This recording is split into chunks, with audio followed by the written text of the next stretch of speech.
ويا صلاة النبي، ازيكم يا بنات؟ عاملين ايه؟ يا رب تكونوا بخير ويا رب يجعل ايامكم كلها خير وبركه. قولوا امين يا رب العالمين. اللهم يا مغير الحال والاحوال غير حالنا لاحسن وافضل حال. عايزه اقول لكم بقى لازم نحط للفيديو لايكات كتير جدا جدا. النهارده هنعمل مع بعض كرتونه رمضان بطريقه حلوه جدا. هقول لكم ازاي نخزن رمضان من دلوقتي. عندك خزين مش عندك خزين، معاكي مصروف بيتك، لو مش معاكي حتى مصروف بيتك هقول لك بطريقه حلوه جدا. قبل رمضان او على دخلة رمضان هيكون عندنا باذن الله خير كتير جدا. عايزاكم تحطوا لايك للفيديو وشيروا الفيديو لكل اصحابكم ويلا بينا نبدا. بصوا بقى، اول حاجه خالص السكر. قبل ما اتكلم في اي حاجه، اصلا انا السكر بحب احطه في اكياس زي كده، بحيث الكيس بيبقى ضعيف شويه فممكن يتقطع ويبهدل لي الدنيا سكر. فانا بريح دماغي بروح جايبه السكر واحطه في كيس زي ده. كيس هاخد معاه كيسين، احط في كيسين السكر 3 بحطه. المهم ما اخليش السكر لوحده فرداني كده، بحيث لو اتقطع ولا حاجه مش يبهدل لي ضرفه المطبخ والدنيا حر كمان، فانا مش عايزه انمل في المكان. تمام. بصوا اصلا كيس السكر، بصوا السكر، حبوبات السكر اصلا بصوا فملهاش لازمه ان احنا نحط السكر لوحده كده. فضل 6 أو 7 شهور على رمضان، فاحنا دلوقتي رمضان يعني عصاير يعني حلويات وسكر وكده، فما ينفعش ما نخزنش السكر بالذات. كل شهر هنشيل لنا كيس. والله دلوقتي انا جبت التموين وفايده عندي كيس سكر من الشهر اللي فات هشيله واحطه في رمضان. عندي كيسين سكر فايدين هشيلهم واحطهم لرمضان وهجيب بتاع التموين. ممكن احط واحد احتياطي، احتاجته مش احتاجته خلاص هشيله واحطه في رمضان او في كرتونه رمضان. ولو الشهر الجديد برضه او التموين الجديد هاخد منه كيس. تمام. فده بالنسبه للسكر. ما ينفعش يا بنات ما نجيبش السكر، هاتوا السكر وشيلوه من دلوقتي. كل شهر هاتلكم كيس من السكر. طيب انا دلوقتي عندي السكر ده ابيض ناعم. تمام. السكر انا في الايام العاديه حبيت اعمل كيكه هاخد من السكر ده، حبيت اعمل اي حلويات هاخد من السكر اللي هو الابيض الناعم. جالي ضيف وحابه احط السكريه فلازم احط ابيض ناعم. طيب السكر التموين بيكون لونه اسمر او حبوباته كبيره شويه، فبالتالي انا هاخد سكر التموين وهعينه لرمضان. العصير مش هيقولك انت حاطه سكر ابيض ولا حاطه سكر غامق، حاطه سكر ناعم ولا حاطه فاتح، الحاجات دي كلها مش هتفرق في العصير. انما الحلويات لا هتفرق. هعين السكر الابيض ده عشان لو احتاجته في حلويات ولا اي حاجه. عندي سكر تموين هحط سكر التموين مكانه. يعني انا لو في المطبخ عادي وجيت عايزه اعمل كيكه ولا اي حاجه، انا ما عنديش سكر ناعم غير بتاع رمضان، هاخد من السكر الناعم بتاع رمضان ده وهرجع كيس مكانه بتاع تموين مثلا. ماشي. فنحافظ على السكر الابيض ده ناعم للحلويات. هيجي علينا العيد لو مش هتجيبي سكر بودر جاهز خلاص كده احنا عندنا السكر ابيض ناعم اهو، وهنطحنه كمان في المطحنه فهيقضي الغرض وهيبقى تمام. فده بالنسبه للسكر. هنعين لرمضان وهنعين كمان كيسين للعيد عشان يكونوا ابيض ناعم، عشان نكون عاملين حسابنا اي سكر يجي لنا من بره ولا اي حاجه نبص فيه ناعم خلاص هنعينه. تمام. الرز برضو من الحاجات اللي ما ينفعش يعدي رمضان من غيرها. دلوقتي انا جايبه لكم الحاجات الاساسيه اللي ما ينفعش رمضان يعدي غير واحنا مفرزينها. دلوقتي الرز غالي يا بنات، فهنبدا مثلا تقدري تعيني كيلو كل شهر. تمام. مش في مقدرتك تعيني كل شهر، شوفي انت بتطبخي في الطبخه قد ايه. نص كيلو خلاص هنعين نص كيلو في كيس وهنربطه، هنعين كيلو في كيس وهنربطه.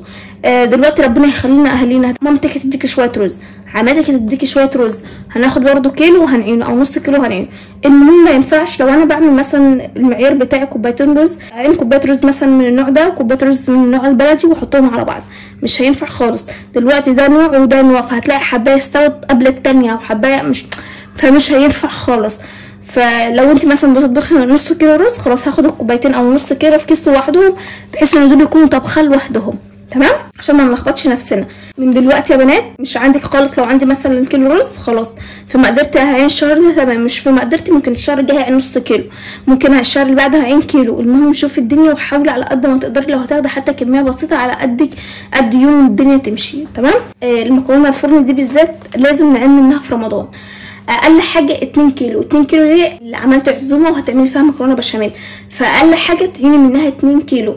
كيلو مثلا ليكي وكيلو مثلا للناس اللي انت تعزميهم. شوفي برضو انت ظبطي دنيتك. بالنسبه للمكرونه ديت، انا في صينيه المكرونه بشاميل مثلا بعمل كيلو مكرونه. طيب انا معايا نص كيلو مكرونه من الحياه دي، ينفع احط على نص كيلو مكرونه حوا؟ مش هينفع. لو انت هتعملي مكرونه بشاميل وهتعملي كيسين لازم الكيسين من نفس النوع، علشان مثلا برضو ما تكونش حبايه تستوي قبل التانية او حبايه تطلع معجنه او حبايه تبقى نيه. فالمكرونه لو هنعمل كيلو او انت في العادي بتعملي كيلو خلاص الكيسين هيبقوا زي بعض ونفس النوع. ممكن تجيبي كيسين تاني نوع تاني بس مثلا هتعملي دي لوحدها وده لوحدها، كيلو لوحده وكيلو لوحده. تمام. المكرونه يا بنات هي والرز لازم تعملي كل حاجه لوحدها. طب انا دلوقتي انا بستعمل نص كيلو مكرونه اللي هي المكرونه الفرن اللي هي في الطاجن، انا بستعمل نص كيلو واحد، استعملي اي نص كيلو، اي نص كيلو ويكون فرداني مثلا استعمليه. طبعا لو بتحبي مكرونه الفرط من عند العطار هاتي المكرونه الفرط حلوه جدا يا بنات، محدش يقول لي بتعجن ولا الكلام ده كله، ولا حد يقول لي مكرونه التمام بتعجن. المكرونات مش بتعجن لو انت زودتي السوا عليها وسبتيها على البوتاجاز. تمام.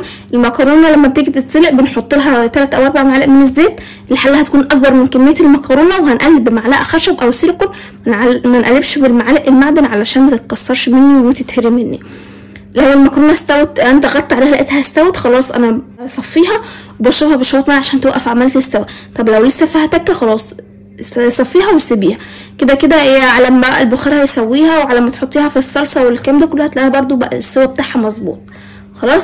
ده بالنسبه للمكرونه. لو حابه تجيبي السايب بيكون اكتر، بيكون فيه بركه عن الاكياس والعلب، بيكون سعره برضو اهدى، ممكن يكون جنيه او 2 جنيه برضو عن الاكياس او العلب، فشوفي انتي في مقدرتك ايه وبتحبي ايه وهاتيه ومشي الدنيا. طيب بالنسبه للسان عصفور، انا ما عنديش لسان عصفور غير هو كيس واحد وهمشي بالشهر ده، خلاص عادي اعملي بيه طبختك، خدي منه بقى. هتجيبي كيس في لسان عصفور هتاخدي منه 3 أو 4 معالق على قد طبختك وتربطيها في كيس وهتركنيها. كده كده لسان عصفور احنا ما بنستعملش لسان عصفور يعني في المره كتير، هما 3 أو 4 معالق بس، حبه صغيرين كده هتعملي بيها الشوربه بتاعتك، فهتحطي 3 أو 4 معالق في الكيس وهتربطيها وتحطيها في شنطه رمضان. الشعريه كذلك هتجيبي 3 أو 4 معالق من كيس الشعريه اللي انت بتستعمليه ده، لو انت مش هتجيبي بقى، يعني لو انت مش هتجيبي مثلا شعريه خلاص هجيب مثلا الكيس اللي انا بستعمله احطه في كيس تخزين عاده او كيس تغذيه، واحط معلقتين او 3 معالق حسب بقى ما انت بتستعملي، وهربطه واحطه في كيس رمضان. كده الشعريه مره على مره هتلاقي جمعتي معاكي كميه، هتاخدي الكيس هتحطيه في قلب الزيت وتحمره وتعملي الرز بتاعك. طيب انا ما عنديش سكر ومش معايا اجيب سكر ومش عندي تموين، اعمل ايه؟ خلاص هتسيبي كيس السكر زي ما هو، انت مش هتخزني كيس السكر، بس كيس السكر ده هتاخدي منه كوبايه كده، هتجيبي كوبايه وهتعيري بها السكر وتملي كوبايه سكر وهتحطيه في كيس برده وهتربطيه وهتعينيه في شنطه رمضان او في كرتونه رمضان. كل شهر خدي لك كوبايه من السكر بالراحه كده، كوبايه من السكر بالراحه، وحاولي تمشي الشهر بتاعك مثلا بالكيس السكر او بالكيسين السكر مره على مره او شهر على شهر، هتلاقي ان انت جمعتي برده كميه حلوه، وكل واحد بيمشي على قد ما قدرته وعلى قد حاله. تمام. الملح برده من الحاجات اللي ما ينفعش نهائيا نستغنى عنه ابدا في رمضان. عايزه اقول لك انت ممكن تكوني شغاله طول اليوم وبتعملي الغدا وفي الاخر تيجي تحطي ملح ما تلاقيش ان انت عندك ملح، هتبقى وحشه لما كل شويه بقى تطلعي هات شويه ملح من الناس اللي فوق مني او من اللي تحت مني او اللي جنب مني، لا فانت هاتي ملح كل شويه، هاتي ملح مثلا توفر معاكي جنيه ونص او 2 جنيه، هاتي كيس ملح واركنيه. البيت برده في الملح ما ينفعش البيت يخلى من الملح، فخلاص هاتي لك مثلا مره كيس ملح للبيت ومره كيس ملح لشنطه رمضان وهكذا. المهم ما ترجعيش في يوم وانت فاضيه من عند العطار، هاتي كيس ملح وخزنيه رمضان، هاتي ظرف فانيليا او عينيه رمضان، اي حاجه هتنفع. لو والله لو حاجه بجنيه او ب2 جنيه الحاجات دي بتنفع يا بنات. فحتى بص هقول لك على حاجه، حتى لو اتزنقت في يوم وانت عندك ناس او انت اتزنقت في يوم مش عارفه تمشي او مش عارفه تنزلي الشارع تشتري او مش معاكي فلوس تجيبي، هتسحبي كيس الملح وتستعمليه. مش عارفه تعملي غدا ايه ومصروف البيت خلص بتاعك وما عادش معاكي فلوس، هتجيبي كيس مكرونه وهتمشي الدنيا وهترجعيه تاني، يعني وقت ما نحتاجه هناخده ونبقى نرجعه تاني، ولو عرفت ترجعي بالزياده تمام. الفاصوليا دي برضو عندي فاصوليا وكنت جايبه فاصوليا، فخلاص انا هاخد مثلا نص كيلو ده وهعينه برضو رمضان. انا مش محتاجه اعمل طبخ كتير في رمضان، كفايه مثلا عليه ربع كيلو او نص كيلو فاصوليا، كذلك ربع كيلو او نص كيلو من اللوبيا، عندك طبخه باميه، عندك طبخه ملوخيه، وكده كده احنا بنكون طالعين من الشتاء فبيكون عندنا الخضار شويه طواجن والدنيا هتمشي، فمش شرط ان انا اخزن فاصوليا كتير او اخزن لوبيا كتير، كفايه عليا هو نص كيلو او ربع كيلو. انا بقى ساعات بجيب النص كيلو بيمشينا على اليومين، وساعات الربع كيلو برضه ساعات بيمشينا على اليومين بس مش قوي يعني.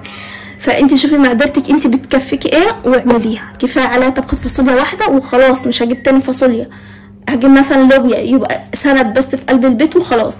انما انا لما هجيب فاصوليا في العادي. طب انا دلوقتي برضه مش عارفه اعمل غدا ايه، خلاص هحتاج الفاصوليا دي هستعملها، ووقت ما انزل اشتري حاجات للبيت هجيب نص كيلو زياده واحطه في شنطه رمضان. تمام.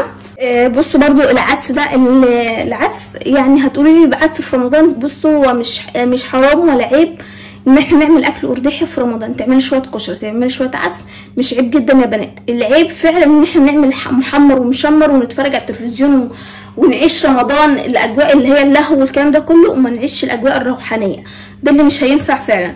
انما احنا ممكن نمشي الدنيا بعكس. انا جايباه احتياطي، والله احتاجته مش احتاجته اهو موجود وخير وهينفعني بعد كده. تمام. فعرفت تجيبي نص كيلو ربع كيلو تمام. عايزه اقول لكم ان احنا لازم نبص على الصلاحيه من تاريخ الانتاج، وهو انتاج 7/2023 خلاص، يعني السنه الجايه. فرمضان اساسا هيكون في شهر 3 مش في شهر 7، فهنكون استعملناه ولما قلنا يا بس.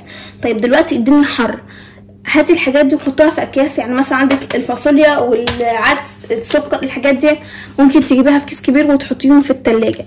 طيب انا دلوقتي نزلت السوق وسوقت وجبت حاجه، هطلع الحاجات دي من التلاجة واحط الخضار بتاعي اللي انا اشتريته في التلاجة، ولما تلاجتي تفضى هرجع احطهم تاني في التلاجة. المهم ما احاولش اخليهم على طول في الحر او في الجو العادي الحر ده عشان مش يسوسوا منك او يجرى لهم حاجه. عرفت تحط كيس الفاصوليا على طول في التلاجة تمام. ما عرفتيش خلاص، وقت ما تلاجتي تفضى هنرجع الحاجات دي تاني في التلاجة خلاص. ورقه الشاي دي برضو، ورقه الشاي مده الصلاحيه بتاعتها 3 سنين. فعادي جدا لما اجيب ورقه شاي صغيره زي كده فاض معايا 7 جنيه 8 جنيه من المشتريات اللي انا كنت جايباها، خلاص هجيب ورقه الشاي دي وهعينها. ولا حد حب يشرب شاي جال نضيف اخر اليوم مش عارفه ايه، خلاص هستعمل. والله ما استعملتهاش هتنفعني برضو بعد رمضان. الحاجات دي كلها مش بتخسر. عايزه اقول لكم الناس اللي عملت معايا تحضيرات رمضان السنه اللي فاتت، انا لسه لحد الان عندي خير من الخير اللي انا عينته رمضان، وهم عندهم خير بيكتبوا لي في الكومنتات ويقولوا احنا لسه الحمد لله خزين رمضان لسه في عندنا كتير منه. فما تخافوش يا بنات، الحاجات دي بتنفع وبتفيد كمان، وهتنفعك بعد كده في ازمات كتير جدا. ممكن تجيبي كيس الرز الشهر ده وتعيني مش هتحسي بيه، هتجيبي كيس رز ده هتجيبي برده مش هتحسي بيه، كيس مكرونه ب10 جنيه بس مره في الشهر ولا مرتين في الشهر مش هتحسي بيهم، بس هتحسي بيهم بعد كده لما تلاقي الله اكبر بيتك مليان خير. ده بقى تعزمي اهلك وحبايبك وحماتك والناس كلها، يبقى كده الدنيا تمام.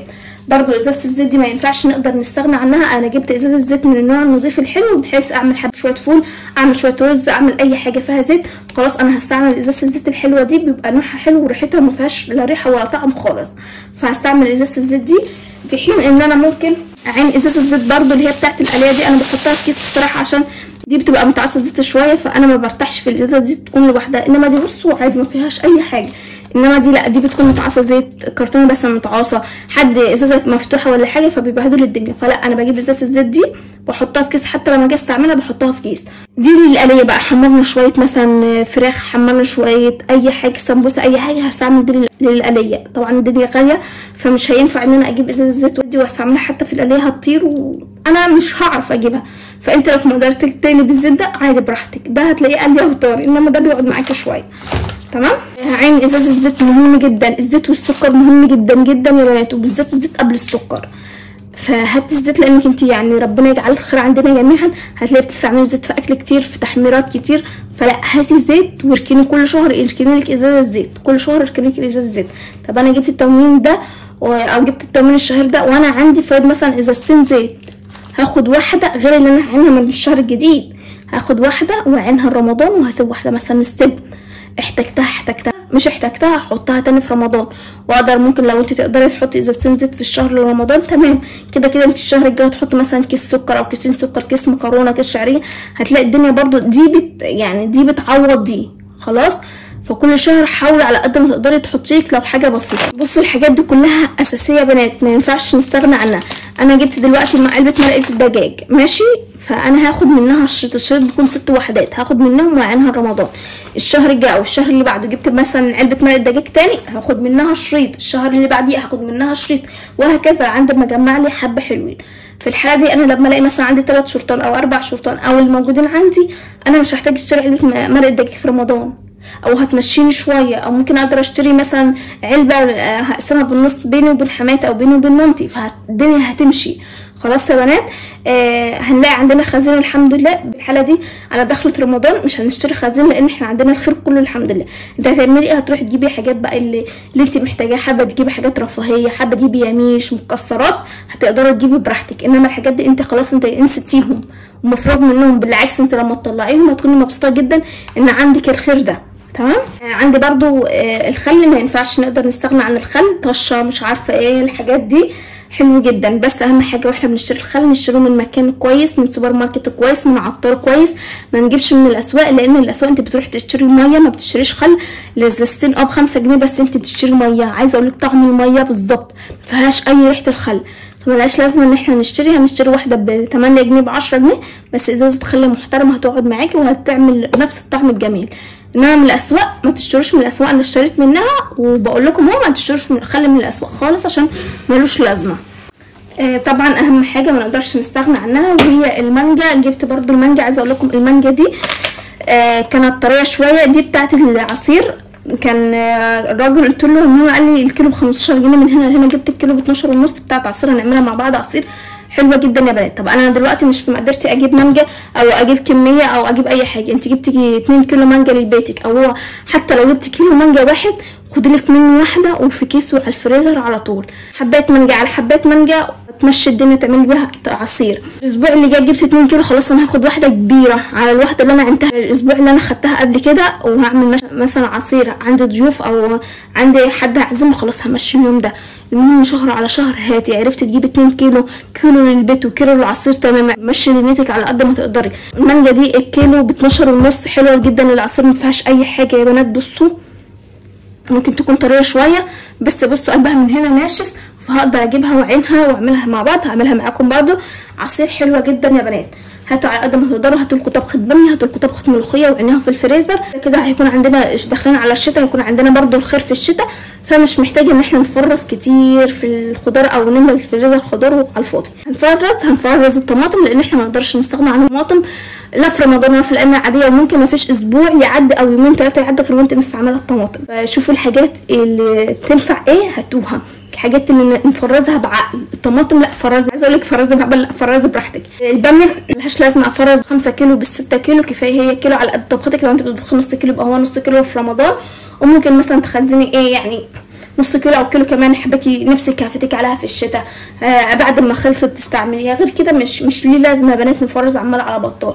كذلك الملوخيه ممكن تفرزي 2 كيلو او 3 كيلو علشان الملوخيه جميله جدا في الشربات والكلام ده كله، ففرزي الملوخيه. بس كده ان شاء الله هنعمل معاكم فيديو التفريزات ديت، وان شاء الله هنعمل نفرز المانجا مع بعض. بس كده بالنسبه لي كده خلصت فيديو النهارده. يا رب فيديو النهارده يكون عجبكم. حسنا طبعا رايكم في الكومنتات، ما تنسوش تحطوا لايك للفيديو، تشتركوا في القناه وتفعلوا زر الجرس وتختاروا الكل عشان يوصلكم كل جديد. اشوفكم في الفيديو الجديد ان شاء الله على الف خير، مع الف سلامه.